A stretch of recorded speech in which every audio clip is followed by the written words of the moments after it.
audit and governance meeting for the first one for the new municipal year. Right, are there any apologies for absence? Thank you, Chair. We've got apologies from Councillor Bagan. Thank you.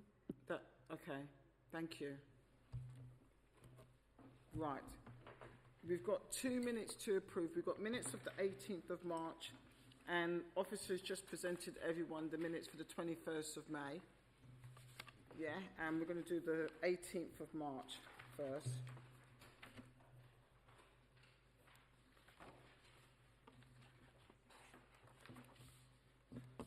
Right, so if we go through it page by page, but we're going through for accuracy. So page 1, page 2, page 3, page 4, page 5, page 6, page 7, page 8, page 9, page 10, page 11. Ooh, that was a long meeting. Right, has everybody agreed on accuracy? No errors, and everybody accepts them a true record of the meeting that took place? Yeah? Okay, thank you for that. No matters outstanding on that one. If we move now to minutes of the 21st of May. Any errors? No. So everybody in attendance at the meeting agrees that it's a true record? Yeah? Thank you, colleagues. Much appreciate that.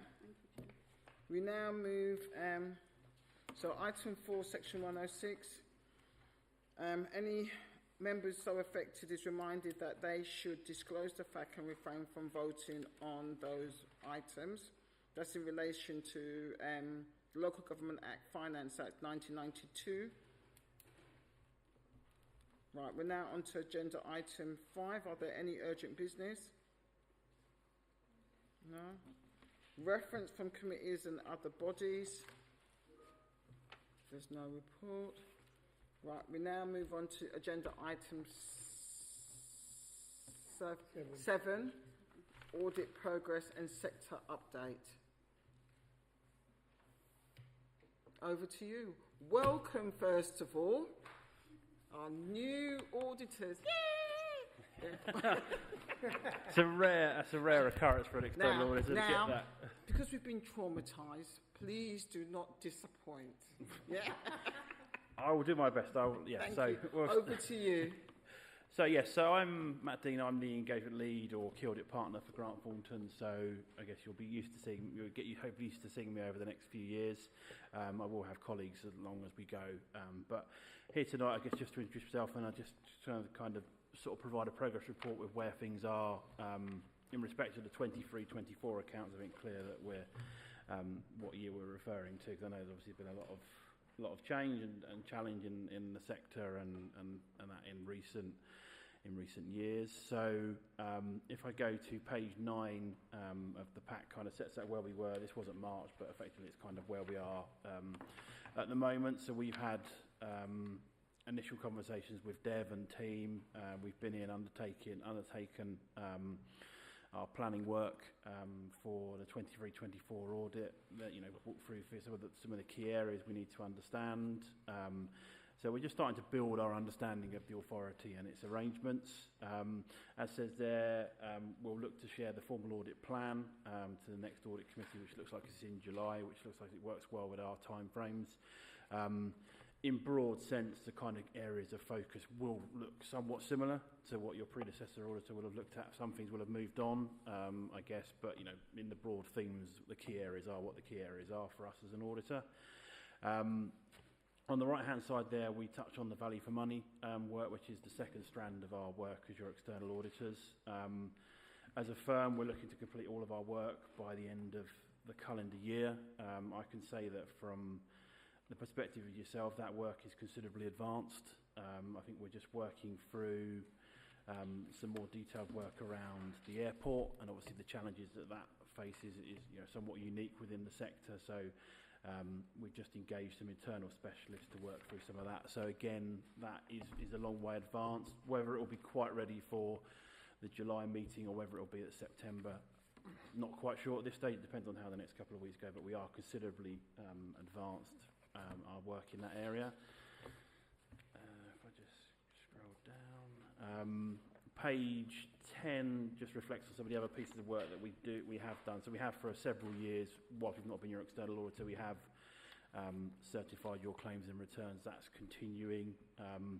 I guess like the local government audits, there is a little bit of a backlog in that space, but again, the team is working to clear that as quickly as we can. And again, I think we're hopeful that we'll be largely up to date by the end of the calendar year on 22-23 and 23-24 returns. So again, that feels a positive story. And obviously I've had meetings with Dev and Robin and others over recent months to sort of help build that understanding of where the organisation sits currently. I'm sure we'll learn more as we go, but we're certainly trying to get off to a good start. I've slightly loathed to mention the fees on page 10, but I feel I should, given there'll be quite a significant increase in what you would have seen as a scale fee in the past. They are set by PSAA. We have no control over those, so they're the outcome of that latest tender, but I'll just share those, put that out at this stage. Page 11 just sort of sets out the key deliverables, which I say I've roughly talked through. I say our aim at this stage is to be complete with our work by the end of the calendar year, that's December 2024. I would say when we wrote this, we didn't see the upcoming or the general election that's been called and those kind of things, and I guess the impact that may have on backstop arrangements, because I'm sure as a committee you've heard a lot about the backstop. There was a view that was going to be end of September. I think there's a general feeling that some of that may well be deferred because of parliamentary time and those kind of things. So there may be some slight delays to that depending on the work we'll have to do around your opening balances. So we are going to come in and start our audit in July, and we will work on the closing balances and the in-year transactions. What we'll need to work on once we have clarity is what we do over the opening balances.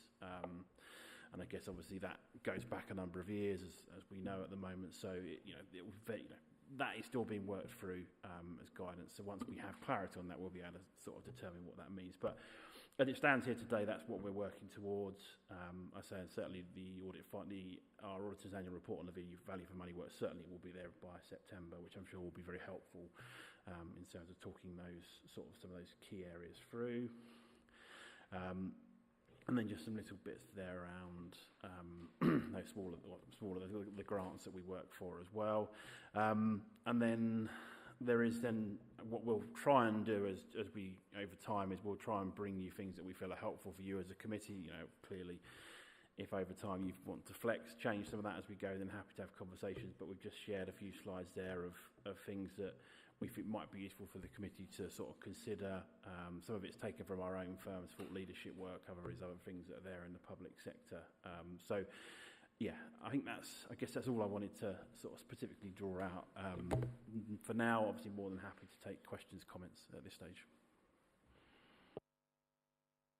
Thank you. Colleagues, any questions? Councillor Farouk, go ahead.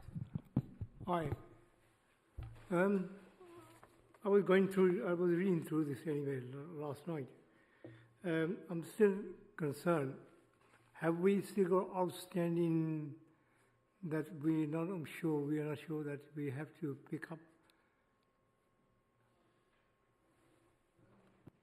So yes, obviously I've had conversations with Dev, so we understand where the authorities' accounts are currently, obviously in terms of 18, 19 and so on. The backstop is scheduled to come in, and as it was meant to be before the election was called, it's meant to be at the end of September, and effectively that would have basically drawn the bridge on all of those old years. Effectively, you'd have been given what's called a disclaimed opinion, which would have said previous auditor couldn't do this work X, Y, Z, and that would have closed those, and then we then come in and we would then be following 23, 24. obviously with the announcement of the general election, there's a fairly strong view that backstop may well slip to December now because of the need for it to go through the relevant processes. So in a way it's not helpful because effectively it kind of delays that sort of formal cut-off of those audits put to bed and then we move forward. And I guess the challenge with that is because we need the backstop to understand what we'll do around the opening position, because obviously the opening position will have come from 4 or 5 year sets of accounts that won't have been formally audited.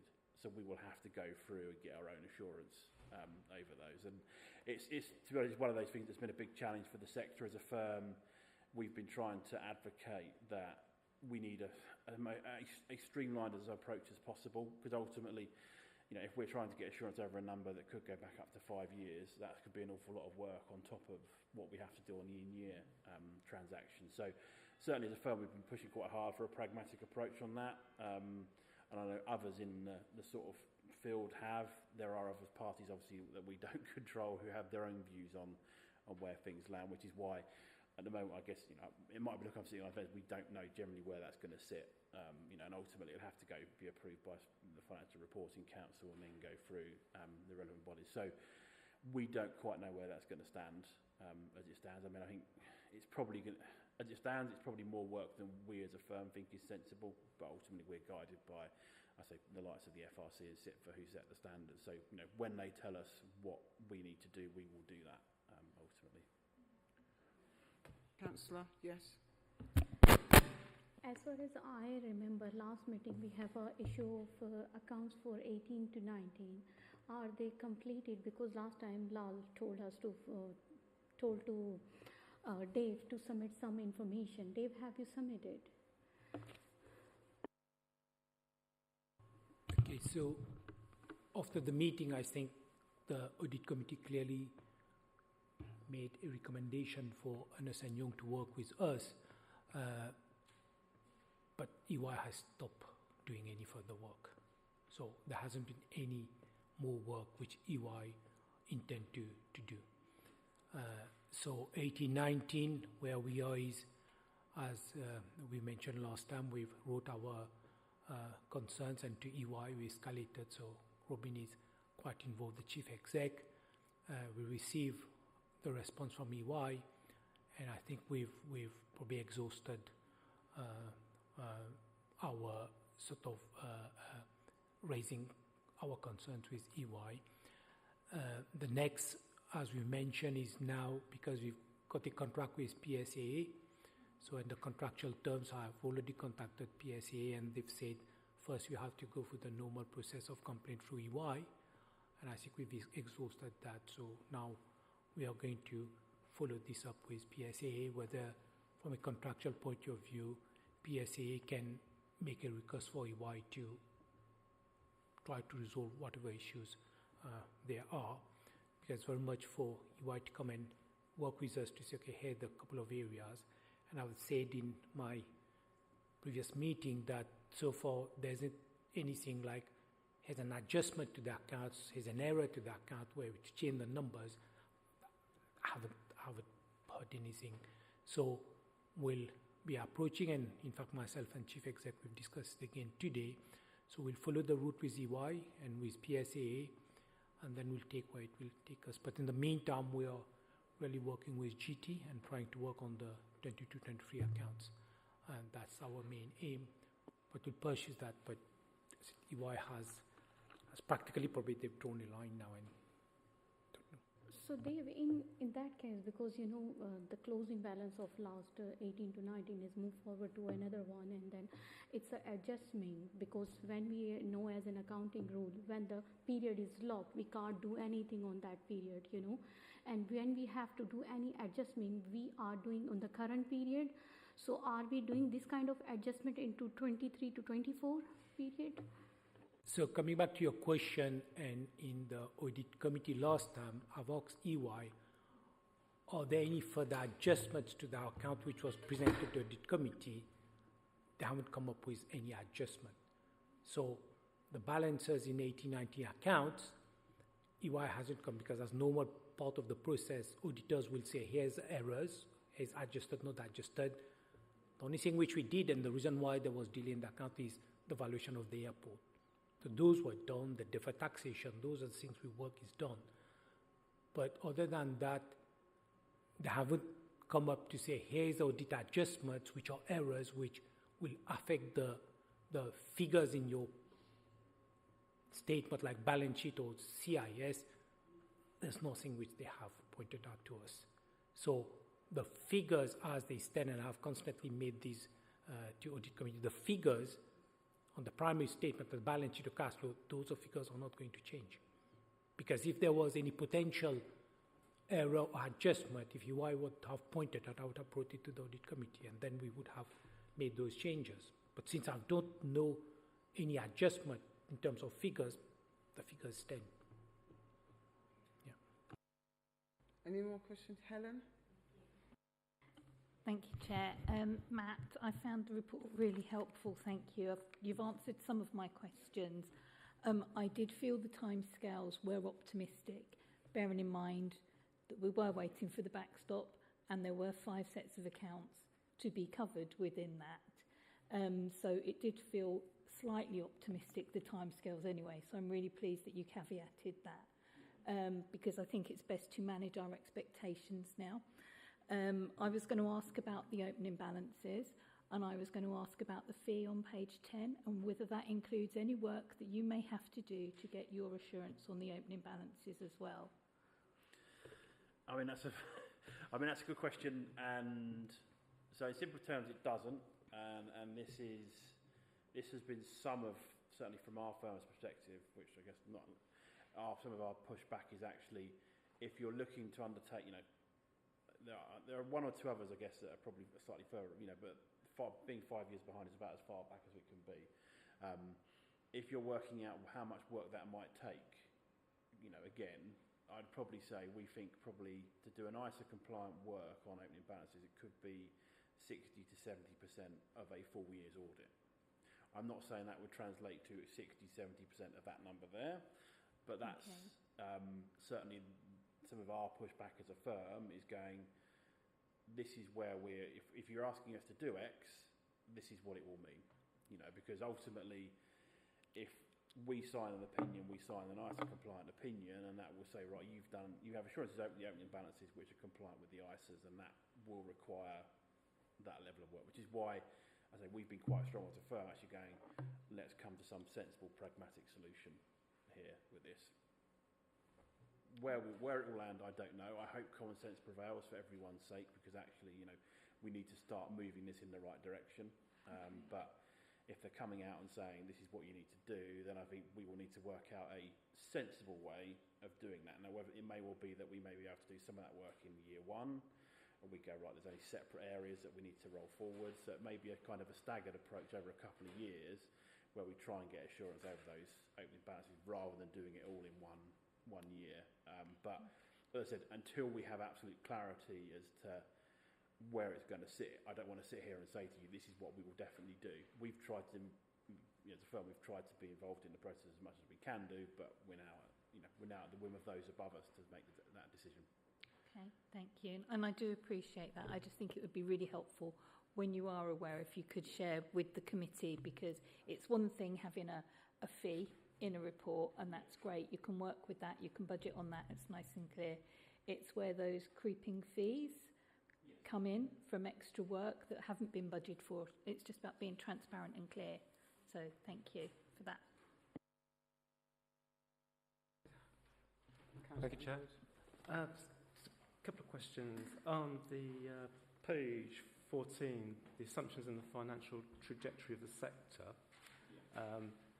So inflation continues to have pressure throughout 24-25. Is that, even though that inflation is coming down, it's still going to exert that pressure, or are we talking about inflation in the sector rather than generally?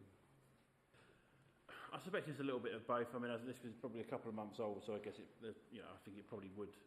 I suspect if there is, inflation starting to move in the right direction, then that will help. I guess, when I look at things like the increase in, construction costs and those kind of things, they've gone up way above inflation, haven't they? And I think, even as inflation starts to come down, it's probably going to take a little bit of time for some of those costs to sort of come down in line with it, really. So, yeah, I guess there may well be sort of areas where you start to see some of that, but I think there's probably a reflection that because of, some of those things have gone up above that sort of normal benchmark of inflation, there may well continue to be pressure in the cost in the short term, I think. And the demand across key cohorts slowing, which cohorts are those? I suspect that will be the continuing demand around, I guess, social care obviously is a key area, and I think there's a slide later on in the report that talks about the pressure there. We know there are continued pressures around things around nil recourse on public funds, the asylum seekers coming in. There's continued demands on public services ultimately, and they're affecting different bodies in different ways, but ultimately people are continuing to increase to present to local authorities to obtain services, and actually that's it's one of the things that needs a whole sector challenge, and I guess we'll probably wait and anticipate and see where the general election lands and what that means in terms of some of that. But those are bigger scale problems where things have only continued to go in one way, and it needs some sensible challenge to manage some of that demand. Just one more thing on the following page. Preventing failure in local government. So is it the intention that you as the auditors will work with this committee to do that? What sort of level of engagement would you anticipate? I haven't quite what you've done before, but it's one we can work with you as a committee as we go forward ultimately. So I've done various things, so I don't know what you'll have seen in the past, but I've often worked with might have the section 151 might present have a session talking through the accounts. We sometimes go along with those and kind of give our auditors perspective on key areas of focus. Ultimately, I'm always there as a route, for any member of the committee that have a concern that they want to speak to me about. We can have those conversations directly. Equally, when we get to presenting sort of things like the audit findings report or the auditor's annual report, if it would be beneficial to have us, a session in advance of the committee to talk some of those messages through, then we're happy to do that. Ultimately, I would say, it's the start of a new working relationship. So, whatever works for you as a committee to allow you to get the best out of that arrangement and make sure you get the questions answered that you want to answer, then we're happy to work with you on that. So I don't know the best way, whether that you channel that through Dev or myself. I don't mind. I'm happy to have a conversation on that. Thank you. Is that okay? Councillor Hussain? As you are new into this, can I just ask you, so far, what you have seen in terms of the audit goes, I can see that all the local authorities are years behind, and when you think likely to be in other case, where would have a clear picture this committee would have in terms of the risks that one needs to be aware of?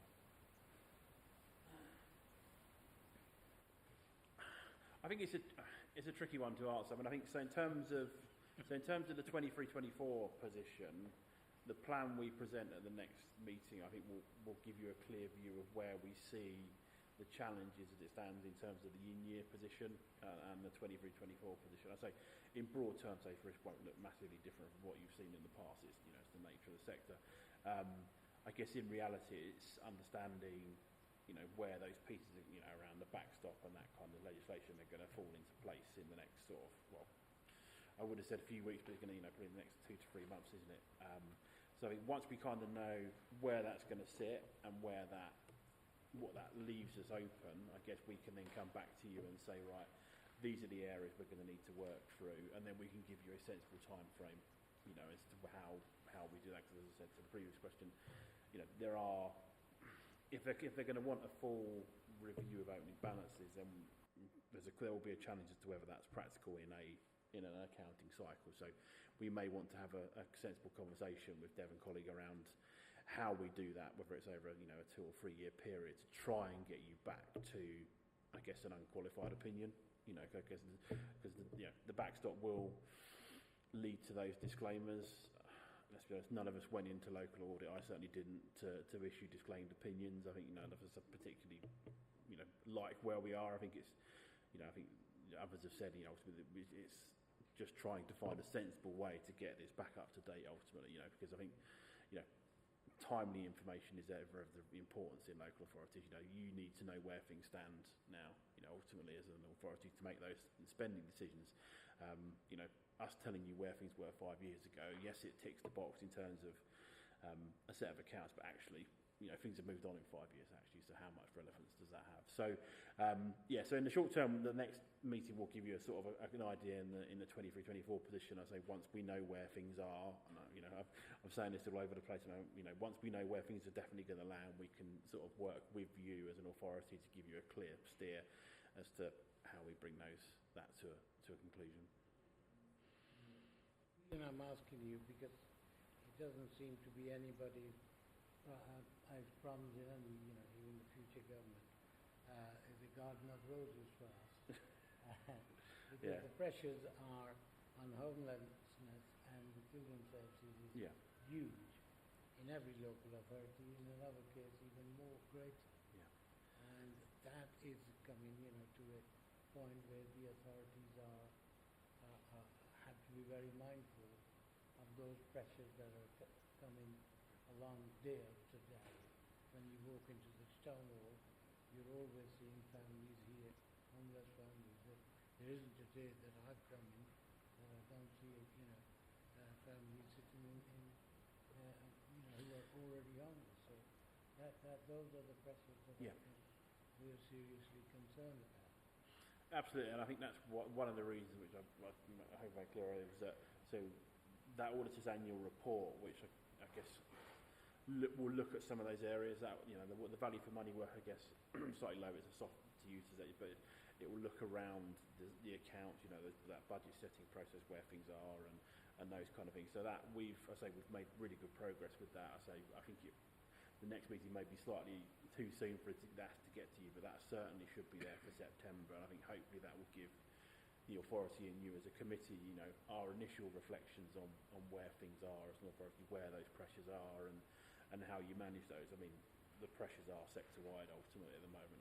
I think a lot of us in the sector are probably somewhat surprised there weren't a greater flurry of Section 114s in the most recent budget setting process. From our perspective, that's probably the view that most authorities have managed to make the ends meet for 24-25 next year.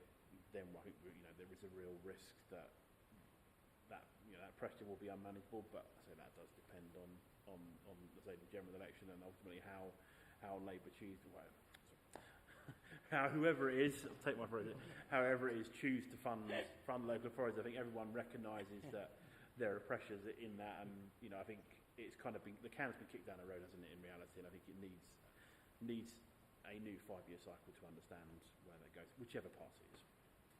All right. I'll take that. Thank you. Okay, I just want to check, based on what you've said, Matt, we've got a plan, the formal audit plan, you're looking for it to come July, we're in June. Is this realistic with all the stuff and all the questions that everybody has asked, that you will be able to present a plan in July, taking into account that some of the stuff that you responded to back to my colleague Helen mentions is risk? Because if you're going to have a certain length of time to go back and check and verify opening balances, you're going to have to do, you and your team, a risk assessment as to which ones leave the most risk. So you would have to go and do that. And today is the 4th of June.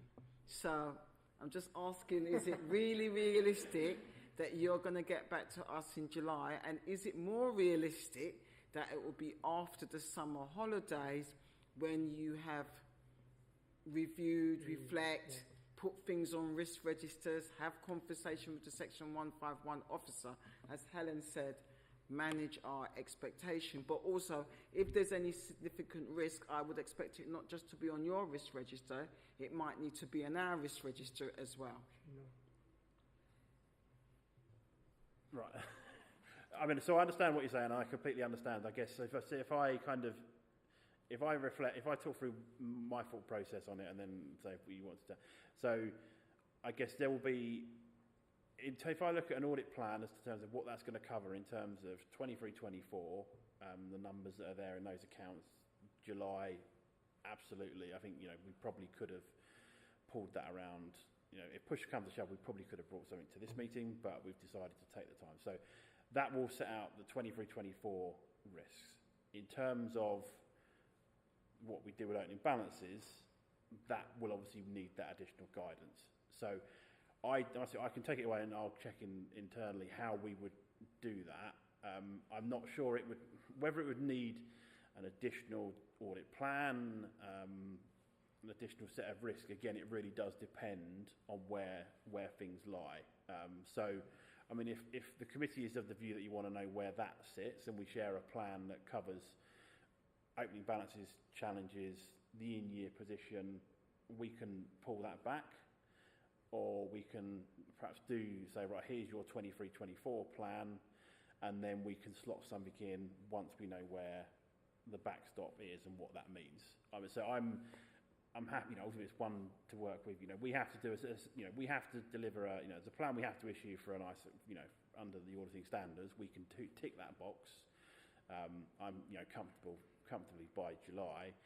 It's how do you want to play that in with opening balances, I suppose, and where that lands. Because we equally could bring you a separate document which says this is what we'll need to focus on and this is how we do it.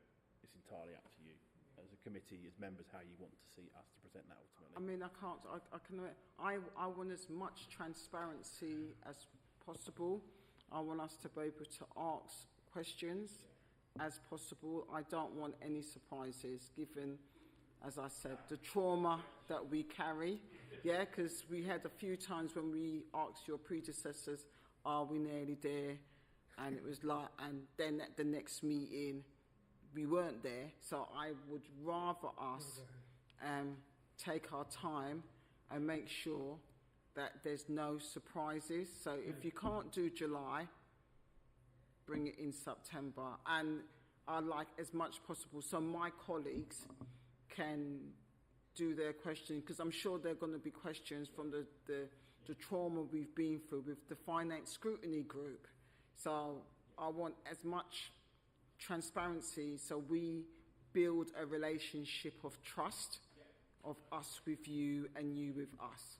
Is that sort of okay? Is that clear? Yeah, absolutely. I mean, that's what we would want to do, right. And that's how this is not the only authority where I'm coming in as a new auditor, where they're several years behind, and they're not dissimilar in that they've heard things from the predecessor auditor, and they're quite rightly challenging me on what are we doing and that, and I want to try and don't want to overpromise because that's never any good, but I want to be realistic, try and be realistic with where things are.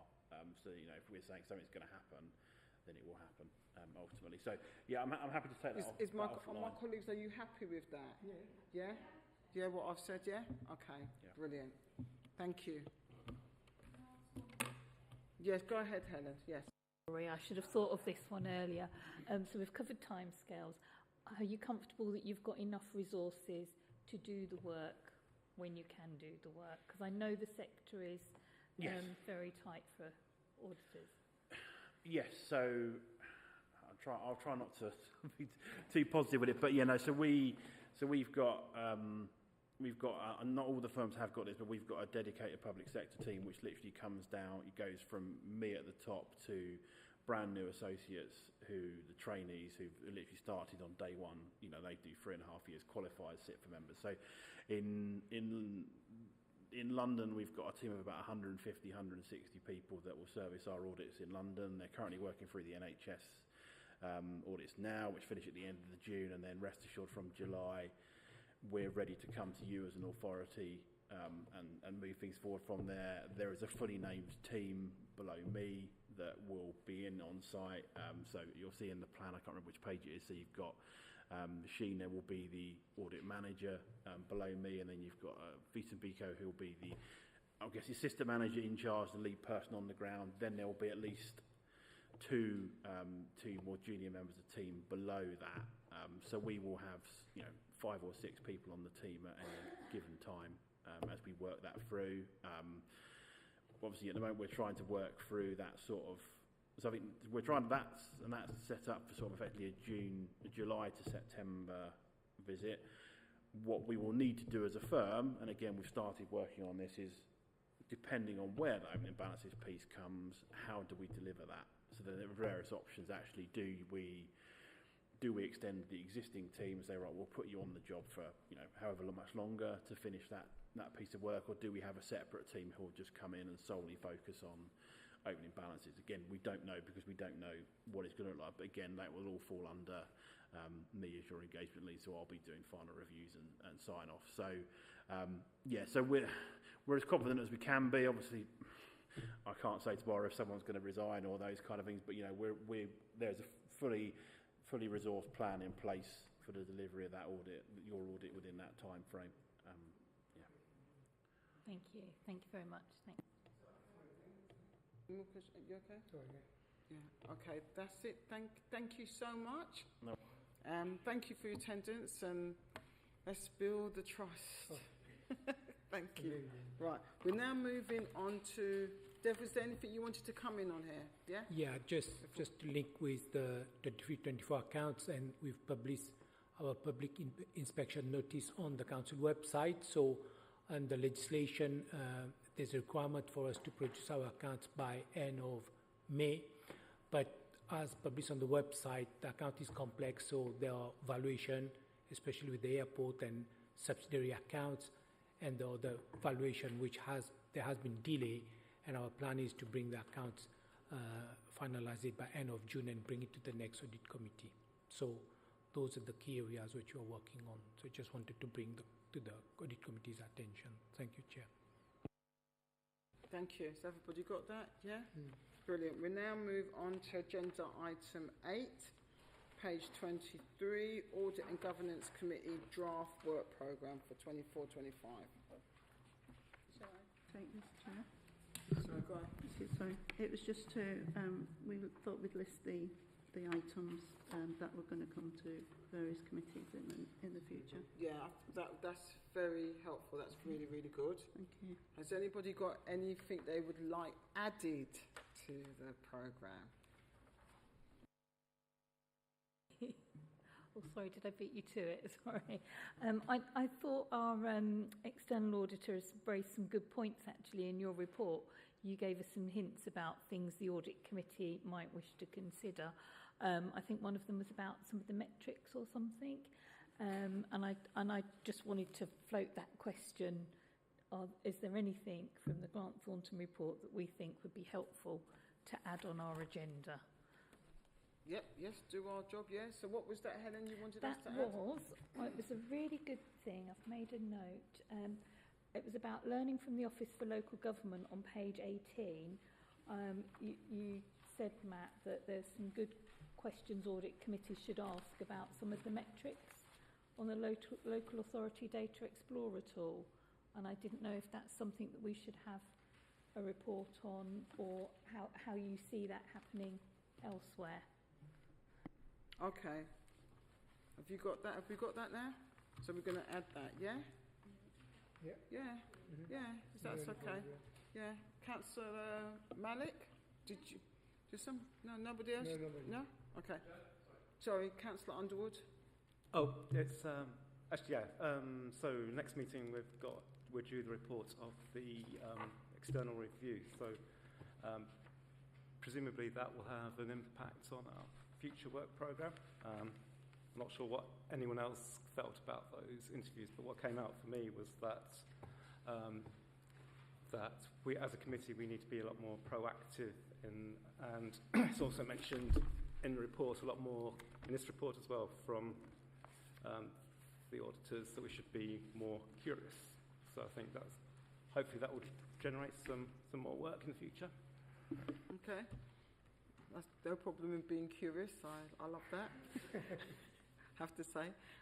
What I wanted, I did mention this, but I wanted us to be able to ask questions of the subsidiary companies that the council have. So I incorporated one of the subsidiaries for each meeting. So we've got Luton Airport, we've got Vauxhall Homes, we've got Connect to Luton, and I believe the members should be able to, somebody from those organisations come, do a presentation, because it fits within the consolidated accounts, their operation, and I think we just need a bit of time maybe to scope it. But what I want them to be able to tell their members is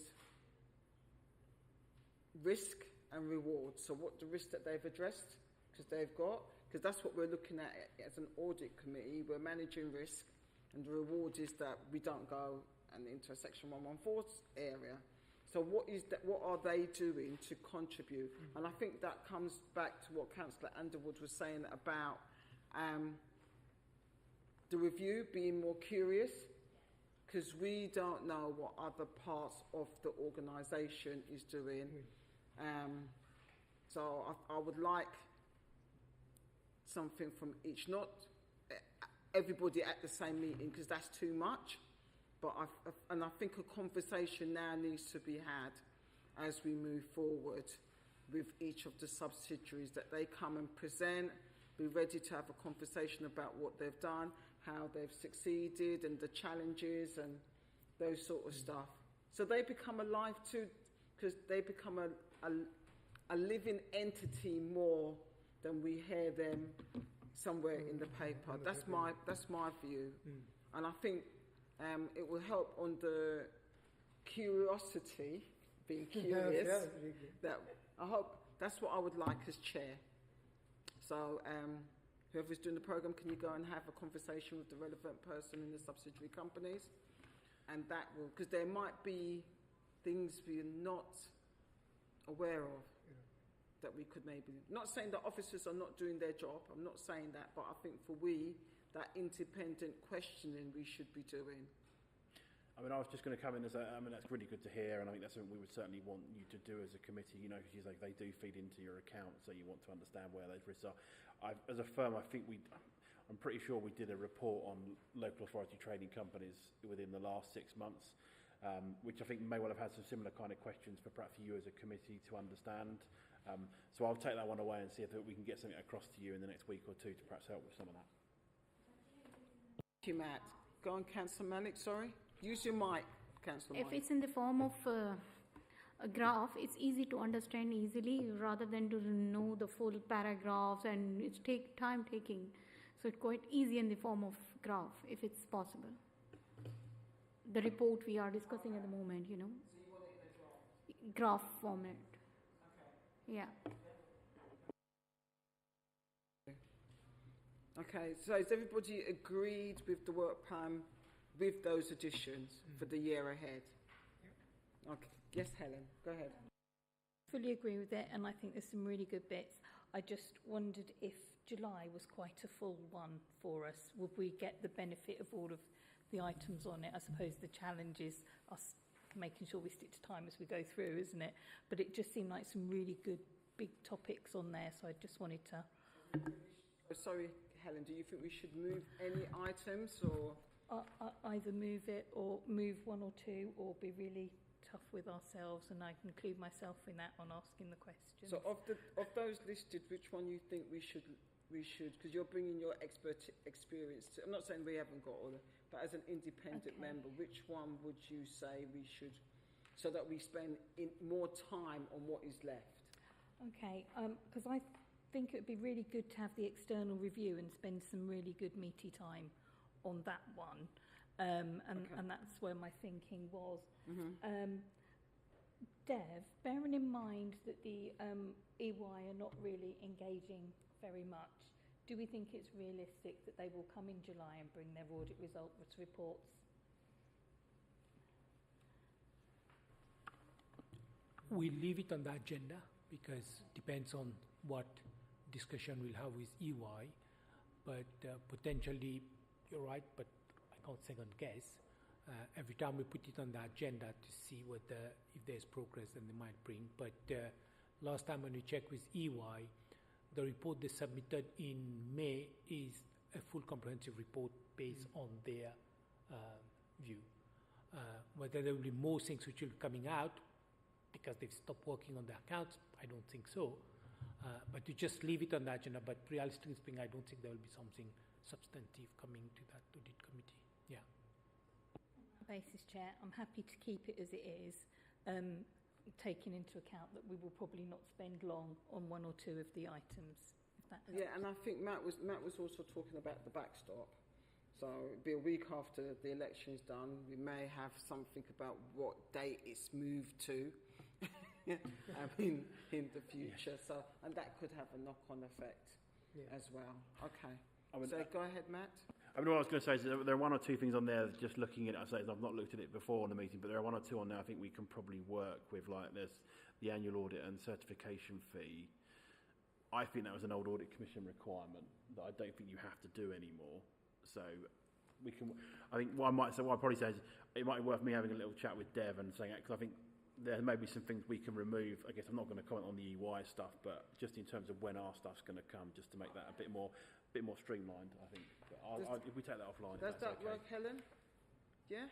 Chair, that's brilliant. Okay. Thank you. Yes, Councillor Hussain? Yeah, as long as you don't overwhelm the agenda, it's not too bad. If we can do what we've done tonight and shorten it and at least concentrate on the important issue, that would be fine. Because sometimes the agenda is far too much and we are not really given sufficient time to important issues.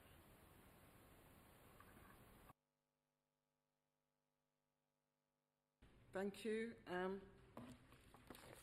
Right, thank you everybody. We are now